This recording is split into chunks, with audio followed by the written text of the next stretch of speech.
Assalamualaikum warahmatullahi wabarakatuh. Selamat pagi, salam sejahtera untuk kita semua. Salam rayu, salam untuk saudara semua yang ada di dalam maupun di luar negeri. Semoga berbahagia.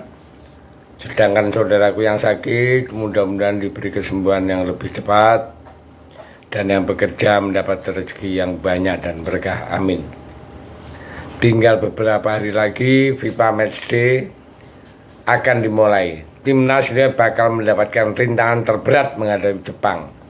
Namun selain Jepang, Sintayong juga harus mempersiapkan diri sekuatnya untuk menjamu Arab Saudi, di mana pertemuan kedua tim dengan berjuluk The Green Falcon ya.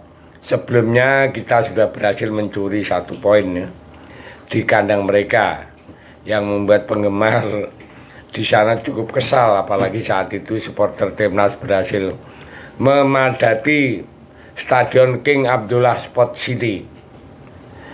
Tapi yang paling diingat dari pertandingan tersebut adalah bukan lain, yaitu provokasi dari Abu Lai. Namun ketika itu aksinya gagal, malah kena surprise dari Wahji Ratnar. Maka dari itu tampaknya Abu Lai ini sangat ingin balas dendam nih ya. Jadi baru-baru ini ada password ya yang dilakukan oleh dia, seperti yang dilakukan oleh pelatihnya ya, yang baru ya, tapi malah dibongkar oleh media lokal Saudi sendiri. Sementara Ratnar justru kalem-kalem wae, menikmati karir di Eropa yang sudah kembali menunjukkan peningkatan, apalagi nanti mainnya di kandang sendiri ya. Kita bakal lebih menaik, dan inilah kesombongan Abu Lai sama Ratnar yang sedang on fire ya di klubnya. Ibarat pendakian gunung yang terjal, setiap langkah membutuhkan kekuatan dan ketekunan. Meskipun jalan yang ditempuh timnas Indonesia penuh rintangan dan tantangan, puncak kemenangan menuju Piala Dunia hanya dapat dicapai dengan keringat yang maksimal. Perjuangan harus tetap jalan terus, tidak ada hentinya.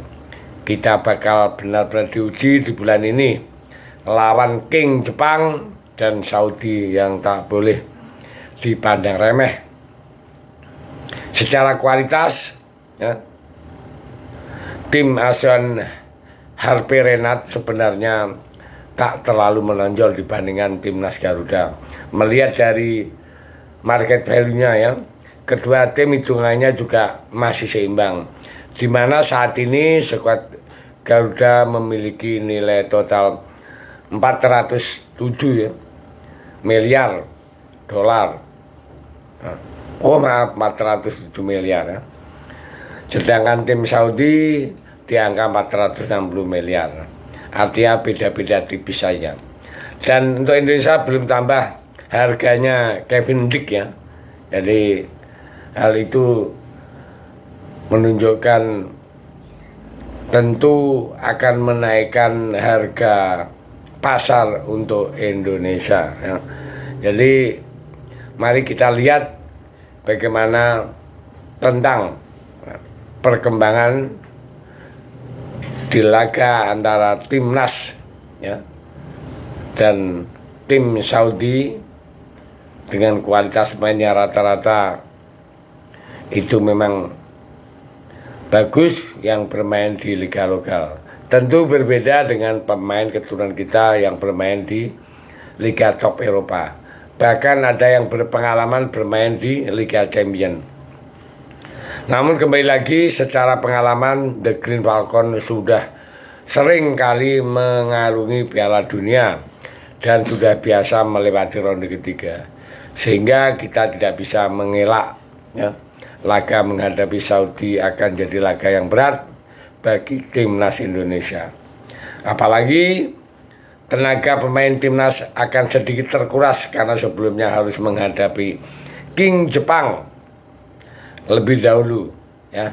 Jelas FIFA Matchday bulan ini akan berjalan tak mudah bagi Sintayong. Namun untuk menjamu Saudi sebenarnya kita sudah punya modal yang bagus di leg pertama ronde ketiga. Kita berhasil menahan imbang Racikan Mancini ketika matchday pertama ya, yang saat itu dimainkan di Arab Saudi ya. Terus dengan pelatih baru Arab Saudi Hernat ya, itu dia bertekad untuk mengalahkan lawan-lawannya termasuk Indonesia. Ia pernah mengatakan ya, kepada para pendukung timnas Saudi agar memberikan support yang tinggi ya, yang bisa membuat kepercayaan kembali dari fan-fannya. Namun selain itu, Abulai yang merupakan pilar utama pertahanan Saudi baru-baru ini juga mengatakan sesuatu yang mirip ya, dengan pelatihnya. Intinya Peswar dan siap untuk menerjang laga di bulan November, termasuk laga lawan Indonesia. Artinya bahasa ini sudah tersirat jelas bahwa ada unsur balas dendam di hati Abulai saat main di Arab dulu itu tidak bisa berkutik karena disikut oleh Ratnar ya, akhirnya tidak berbunyi apa-apa. Jadi tim Indonesia bersiap-siap ya dalam menghadapi laga penting ini, karena kedua laga ini sangat krusial. Kita harus mendapatkan poin. Kalau sampai laga ini antara Jepang dan Arab ini kita nggak mendapatkan poin, aduh, kita sudah di ujung tanduk ya.